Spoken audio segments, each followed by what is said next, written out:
that? Yes, ma'am. Yeah, proceed. Metabolism of cholesterol, ma'am. In that, biological significance of cholesterol, chemical structure of cholesterol, conversion of cholesterol into bile salt, steroid hormones, and vitamin D, ma'am. Okay, good.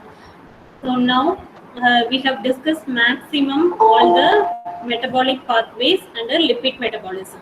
Okay. Now let's move on to the metabolic disorders occur through this metabolic pathways. Mainly lipid metabolism. So what are the metabolic disorders of lipid metabolism? We are going to discuss now, and up to this class will be added to your first sessional portions. Okay. Read until today's class for your first sessional exam. So what are the pathways till now we have covered under lipid metabolism? Beta oxidation, that is catabolic pathway where it gives ATP. Then ketone bodies production and utilization, ketone bodies metabolism. And then what we have discussed, fatty acid synthesis, biosynthesis of fatty acid through de novo pathway. And then we have discussed regarding metabolism of cholesterol. So cholesterol, fatty acid synthesis and its utilization, then ketone body synthesis and utilization. These are all the pathways we have discussed under lipid metabolism. One is about cholesterol, another one is about ketone bodies, another one is about fatty acids. So under lipid metabolism, what are the three categories of pathways we have discussed? One for fatty acids, mainly palmitic acid, synthesis and utilization. Synthesis through anabolic pathway, utilization through catabolic pathway we have discussed. And next about ketone bodies, synthesis and utilization. Ketone bodies formation and utilization we have discussed. So second constituent was ketone bodies under lipid metabolism. Then third was cholesterol, metabolism of cholesterol, how the metabolism, anabolism of cholesterol takes place and how it is utilized for the formation of bile salt, steroid hormones and vitamin D. These are all the things we have discussed under lipid metabolism. Now let's move on to the disorders due to lipid metabolism.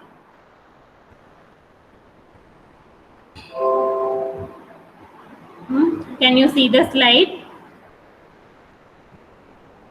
So as a part 5 of lipid metabolism, we are going to discuss the first metabolic disorder of lipid metabolism is hypercholesterolemia. Hypercholesterolemia. So the name itself indicates hyper represents increased concentration, increased level of cholesterol in the body represents hypercholesterolemia. Emia represents disease condition. Cholesterol is the constant biomolecule which is in hyper level, higher concentration. So the disease represents hypercholesterolemia. Now let's see what is hypercholesterolemia represents. This is the picture represents where you can find the hypercholesterolemia and fat deposition along the blood vessels occur due to hypercholesterolemia.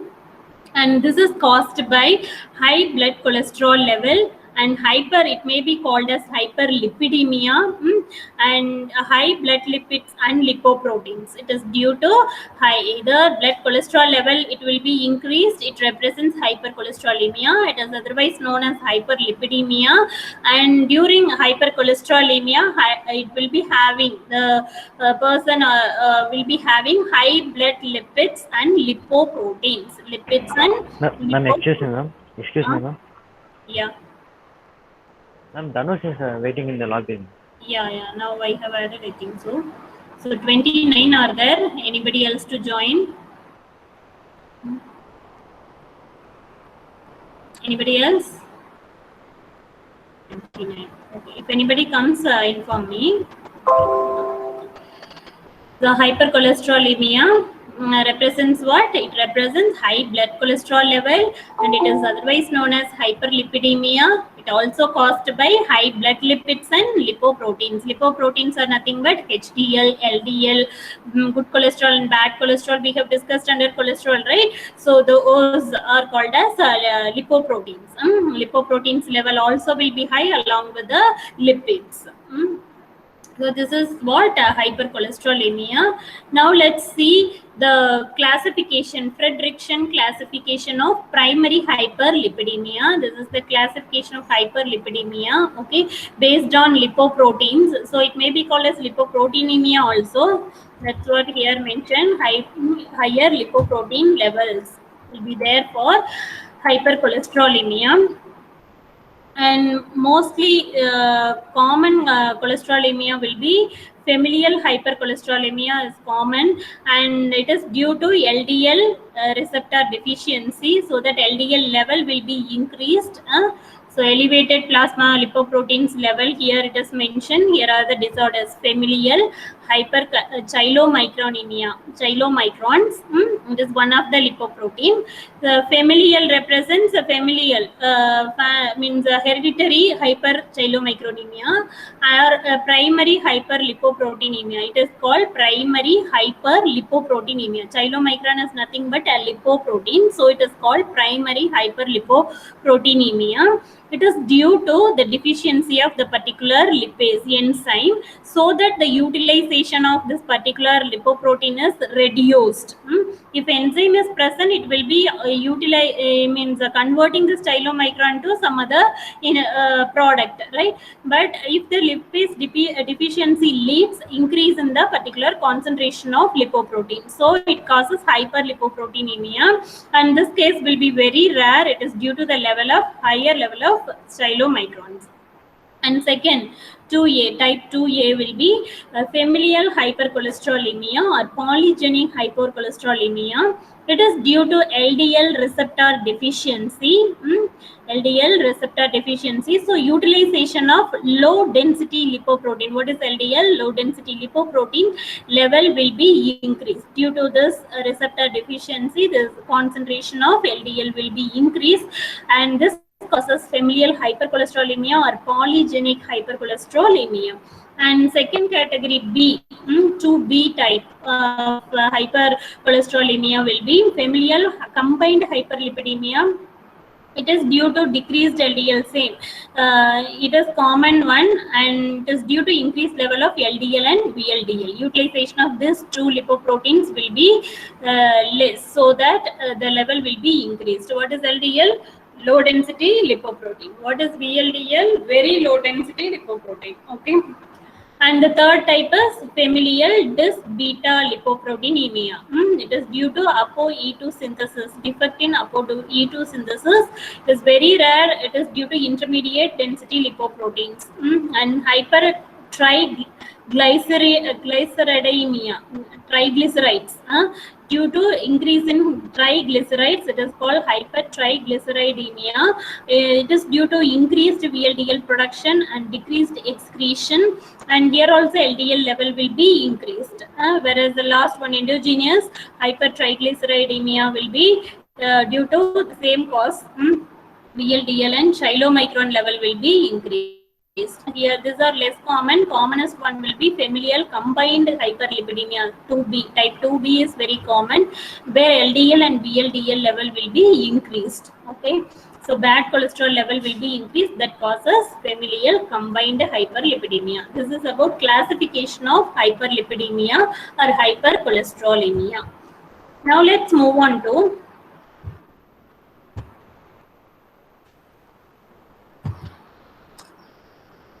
the signs and symptoms of hypercholesterolemia. If you are writing any disorder, you want to write what is, first you want to characterize what disorder, then you want to write if any types or classification of that disorder exists, then you want to go with signs and symptoms to identify that particular disorder. So signs and symptoms of hypercholesterolemia. It is a silent killer, no evident symptoms and signs for majority of the people. Okay, the existence of hypercholesterolemia is unknown, and the symptoms will not be seen, okay, for this person. So it is called the silent killer. Then angina, it causes angina.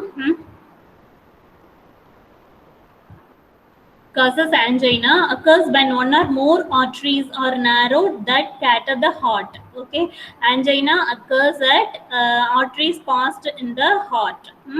Then heart attack. Due to heart attack, it causes heart attack, occurs when the flow of blood to the heart is blocked. Then stroke, it occurs in brain. Then pain on walking due to blockage to the artery that nourishes the leg muscles. Yeah, wherever arteries are passed to the particular tissue, in that artery, if hypercholesterolemia exists, then this will cause angina in heart, then heart attack, then stroke in brain, then pain on walking in leg. So these are all the signs and symptoms we'll be getting through hypercholesterolemia. Okay, angina, heart attack, stroke, pain on walking, and it is silent killer. Symptoms are not visible, not observable. Okay, then we'll see what are the risk factors for hypercholesterolemia. Risk factors. Okay, what are the things we should not do so that it will cause, if we do it, it will cause hypercholesterolemia. So what are the factors?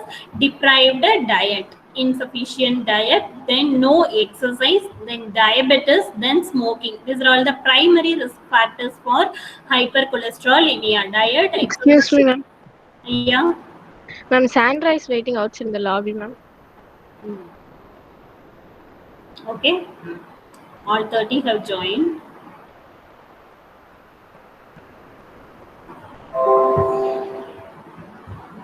Listening, right? All of you. What we are discussing? Excuse Which me, ma'am. topic we- Number 23 also waiting outside, ma'am. Yeah, now I'm there to admit. Already 30 members are there. Who came with double entry then? All have joined, no? Okay, say what topic we are discussing now?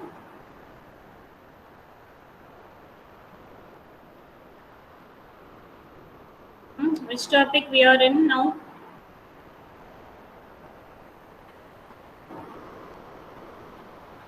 Give answers. So nobody is listening. Risk factors of Only Jacinta is hypercholesterol. giving answer. What about others?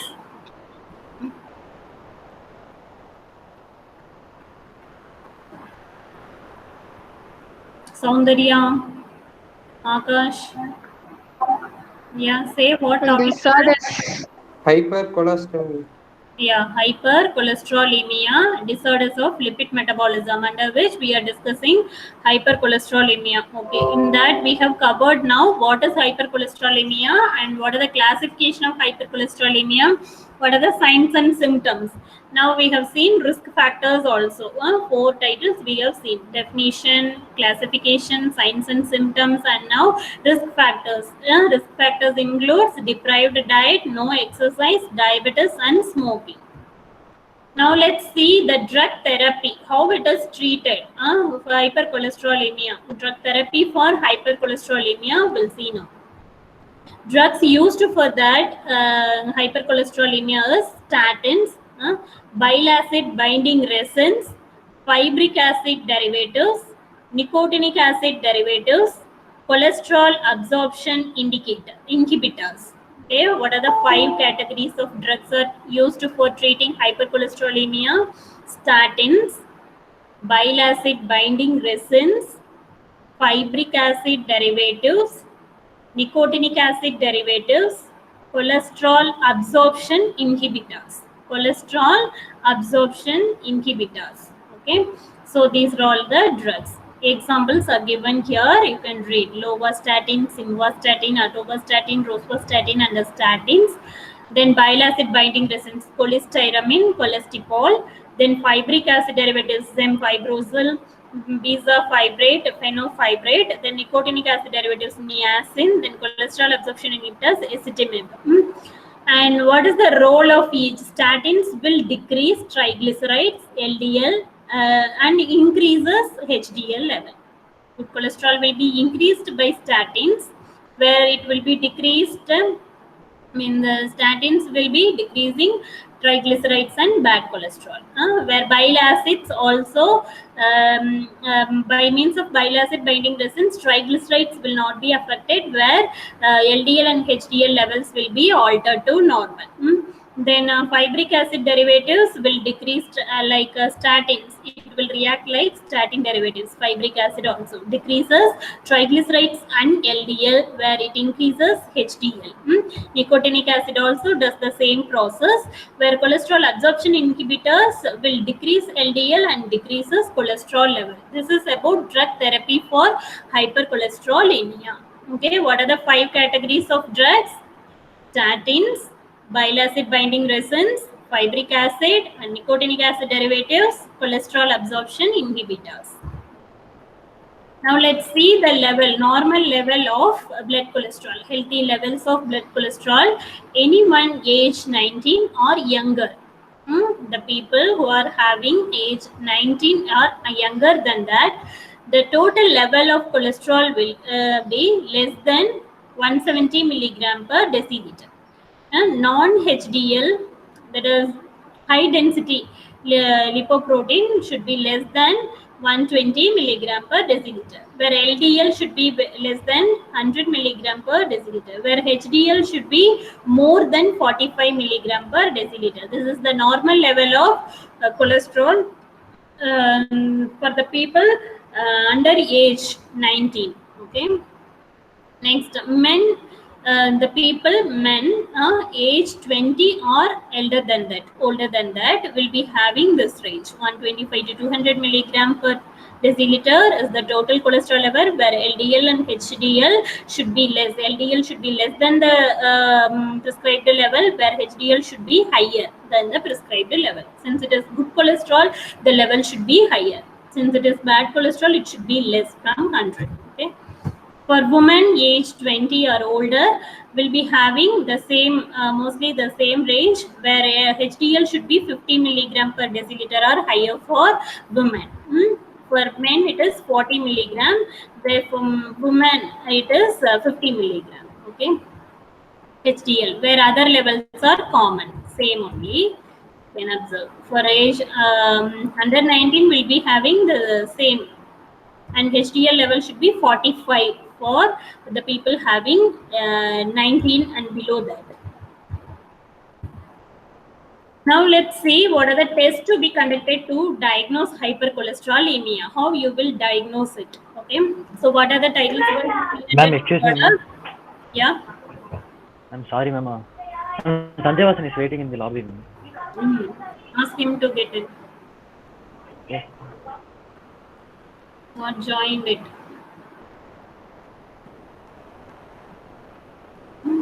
So 31 are there. Who came with double entry, pa?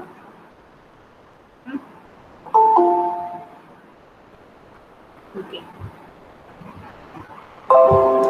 So we'll see the diagnostic test. Lipid profiles. First, the diagnosis is done for lipid profile or lipid panel. Lipid profile or lipid panel. If somebody in your family is having hypercholesterol, means the cholesterol level high, hypercholesterolemia, you can check their diagnostic profile, where lipid profile or lipid panel should be tested, would have tested. Okay, in that you can find complete cholesterol, LDL, HDL, and triglyceride levels. Okay, then what is the normal level and what is the actual level of the patient will be mentioned in that profile.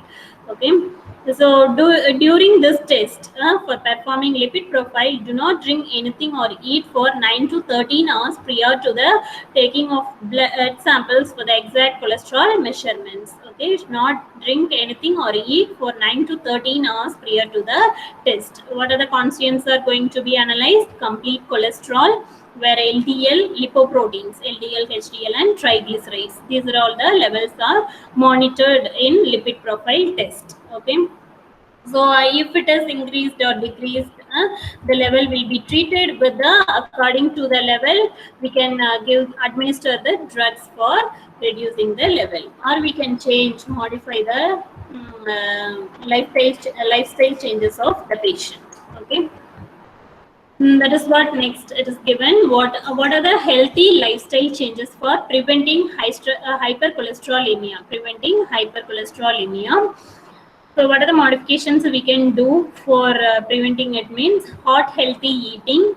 First one is diet, then weight management, then physical activity, then managing stress, then quitting smoking. What are the risk factors we have seen? No, if we are not following those factors, then we can prevent hypercholesterolemia. Exercise must, smoking we have to avoid, then stress, we have to manage the stress, then we have to eat healthy foods. So with this, hypercholesterolemia gets over. Next time, moving to the next disease, as the second part, is lipid metabolism 6. I will share another PPT that contains remaining disorders. So now we have discussed hypercholesterolemia. What is hypercholesterolemia? What are the risk factors? What is the classification, signs and symptoms, drugs to treat hypercholesterolemia?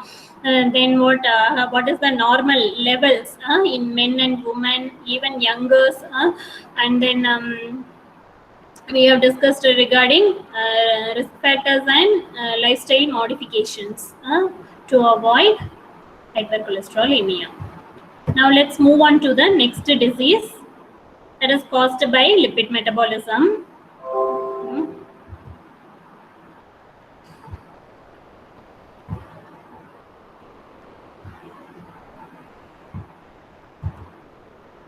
There's atherosclerosis and fatty liver.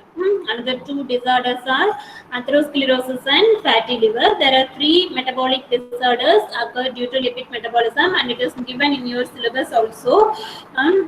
There's hypercholesterolemia, atherosclerosis, and fatty liver. Now let's see what is atherosclerosis.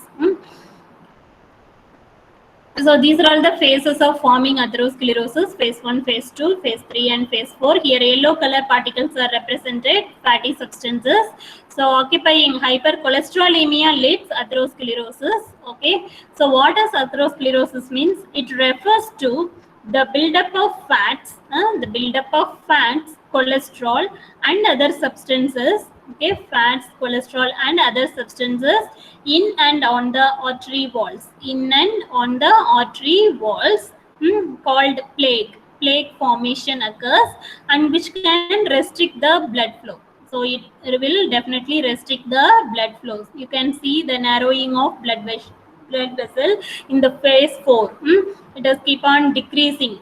Blood vessel diameter is decreased due to the deposition of fats, cholesterol, and other substances. This causes atherosclerosis. This type of disease is called atherosclerosis. When hypercholesterolemia started occurring, then it leads to plaque formation. The formed plaques are called as atherosclerosis. The disease condition is called as atherosclerosis. Okay. So what is atherosclerosis? The buildup of fats, cholesterol, and other substances in and on the artery walls. That is called plaque, which can restrict blood flow. So what are the symptoms of atherosclerosis? Is that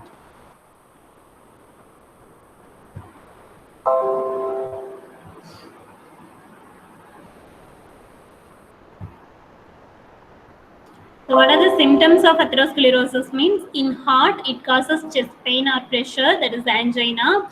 Then in brain, it causes stroke, same like hypercholesterolemia, since that only leads atherosclerosis. So same signs and symptoms we'll be observing. In arms and legs, leg pain when walking, that is called claudication. Then kidneys, high blood pressure, and kidney failure occurs. So these are all the symptoms we'll observe in different parts of the body due to atherosclerosis. Okay, in heart arteries, if it occurs, then it causes chest pain or pressure. It will increase the pressure. The condition is called as angina.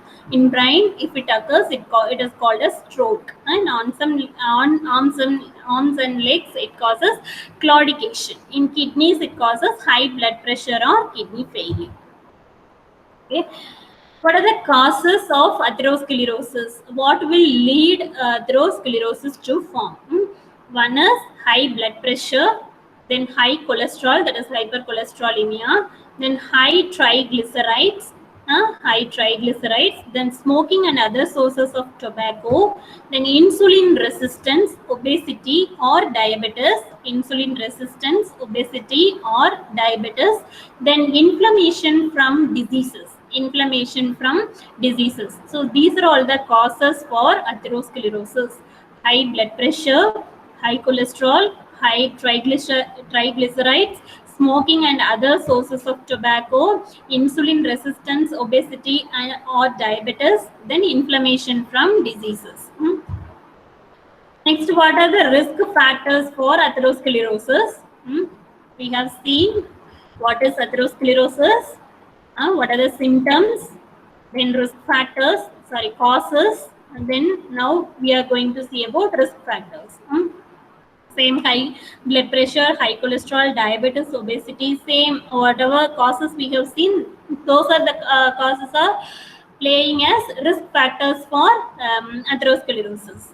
Smoking and other tobacco use, a family history of early heart disease, okay, lack of exercise and unhealthy diet. So these are all the risk factors. High blood pressure, high cholesterol, diabetes, obesity, smoking and other tobacco use, then a family history of early heart disease, lack of exercise and unhealthy diet. These are all the 8 risk factors for atherosclerosis. Now let's see the complications of atherosclerosis. It occurs in different parts of body, so it may lead different complications in the body. So what are those? We'll see. In heart, it causes coronary artery disease. Coronary artery disease. In brain, it causes carotid artery disease. A transient ischemic attack, TIA, or stroke occurs in brain. It is called carotid artery disease, where atherosclerosis is found in carotid artery, here in coronary artery.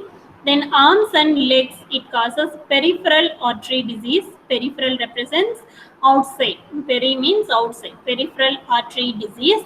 Then in kidney, it causes chronic kidney disease.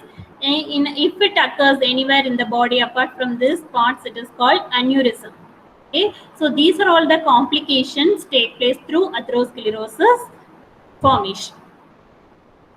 Then what are the preventive measures? If we avoid doing all these risk factors, then we can prevent the atherosclerosis. That is quitting smoking, eating healthy foods, exercising regularly, maintaining a healthy weight. Then what are the diagnostic methods? One second.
We'll continue now.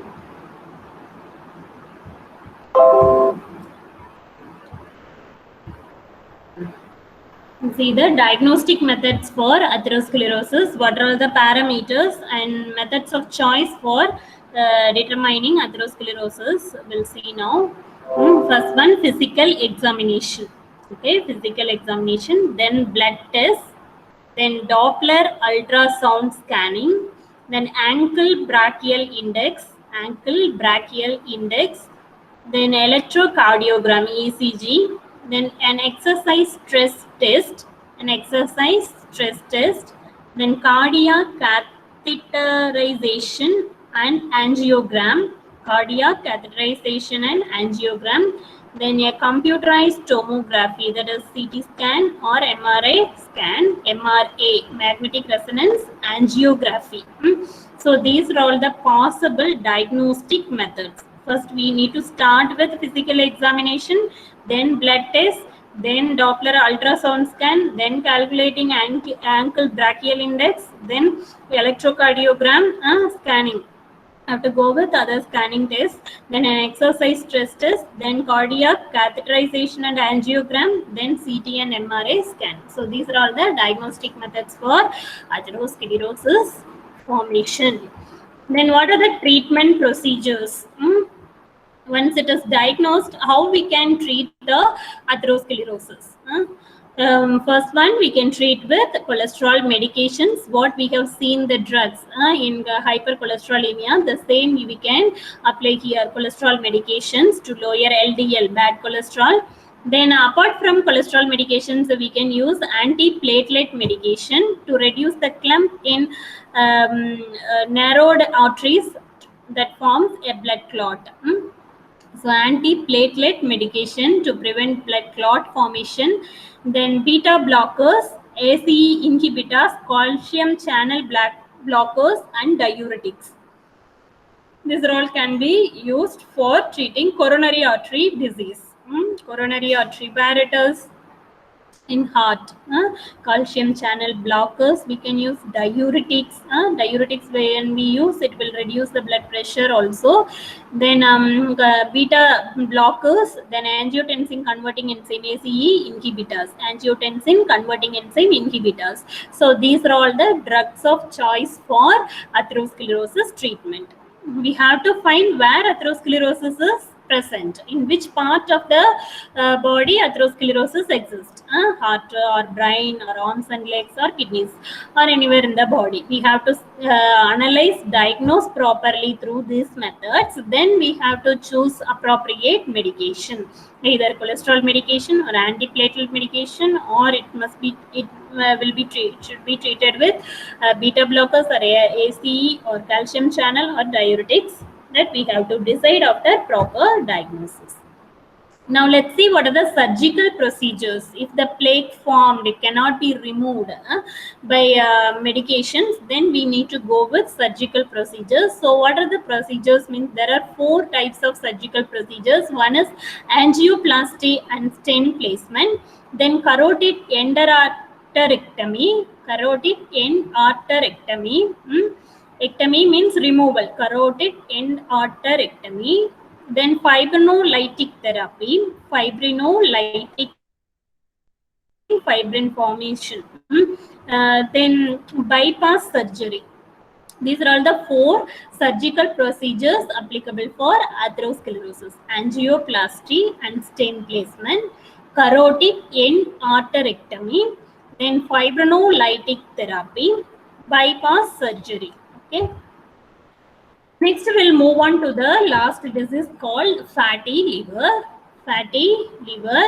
So, what is fatty liver? Is hepatic steatosis. That is a fat buildups in the liver. It is nothing but hepatic steatosis. That is called fatty liver. Fat builds up in the liver. So in the liver, if fat develops, then that is called fatty liver, or we can say hepatic steatosis. There are 2 types of fatty liver, alcoholic and non-alcoholic. If alcoholic fatty liver, due to alcoholic fatty liver, if it occurs, it is called AFLD, that is alcoholic fatty liver disease. If non-alcoholic fatty liver occurs, then it is called non-alcoholic fatty liver disease, NAFLD. Understood atherosclerosis, right?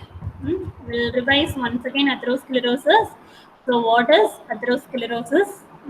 Plaque formation in the arteries. And what are the symptoms where plaque formation occurs? Accordingly, due to the different arteries, blockage of arteries, it will lead either chest pain, angina, stroke or claudication, or a kidney failure. Then what are the causes and risk factors? And what are the complications if it occurs in different parts? Then what are the preventive measures? Sir, class la irukanga sir, konja neram kalichu kuprren.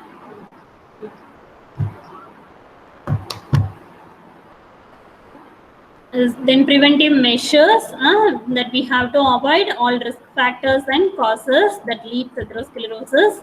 Then diagnostic methods. After diagnosis, then we have to just, then if it is not treated with medications, then we need to go with surgical procedures. Then what is fatty liver? It is nothing but hepatic steatosis. Okay, fat buildups in the liver called fatty liver. And it is of two types, alcoholic and non-alcoholic, AFLD and NAFLD. Then symptoms of fatty liver is loss of appetite, weight loss, weakness, fatigue, nosebleeds, itchy skin, yellow skin and eyes, web-like clusters of blood vessels under the skin, abdominal pain, abdominal swelling, swelling of the legs, breast enlargement in men, confusion. So these are all the symptoms for fatty liver. Then it causes, what are the causes of fatty liver? Which leads fatty liver? What are the factors will cause fatty liver? Means obesity, high blood sugar, high levels of fat, especially triglycerides, then insulin resistance. These are all the four causes for fatty liver. Obesity, high blood sugar, high levels of fat, especially triglycerides, TG, then insulin resistance. This leads fatty liver in liver part.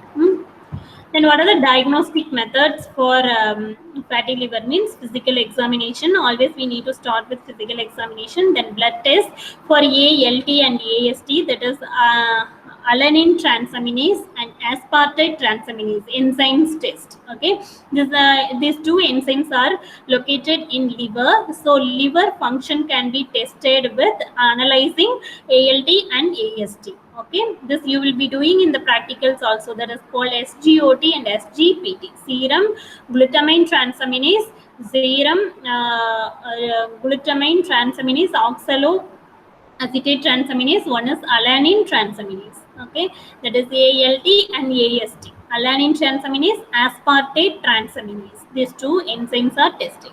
Then after we have to go with scan, CT and MRI scan. Then liver biopsy test. These are the diagnostic methods for fatty liver. So with this, I'm completing your lipid metabolism disorders. And treatment, we have to treat with the same cholesterol medications. Okay, what we have seen for reducing triglyceride levels, we have seen, what are the drugs we have seen? Statins, fibrinolytics. So these derivatives can be used for reducing the level of triglycerides. Okay, so with this, three types of disorders get over in lipid metabolism. One more part is the hormonal regulation of lipid metabolism. So which are all the hormones will increase the cholesterol and which are all the hormones will decrease the cholesterol? Mainly insulin, glucagon and other steroidal hormones will be playing major role, that you can read on yourself, since you should have seen under carbohydrate metabolism also. So the same hormones will be having interference with the lipid metabolism. You can read on your own. Then also we'll be discussing in brief in the next class after your sessionals. Okay, that hormonal regulations also are included in this. Since major part of the metabolic pathways disorders are over, only hormonal regulation is there, that you can read on yourself. If possible, we'll discuss in the next class after your sessional. Okay, thank you all. If any doubt, you can clarify now regarding the disorders of lipid metabolism.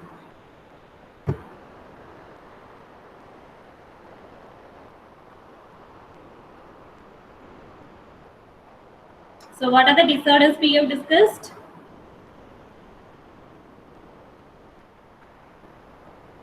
What are the disorders we have discussed for lipid metabolism?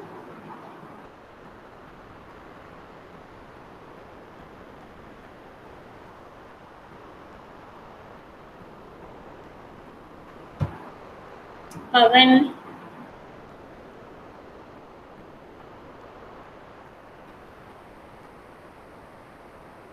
Sanjay. Hypercholesterol. What? Pramod? Hypercholesteremia. Hypercholesterolemia. Then atherosclerosis.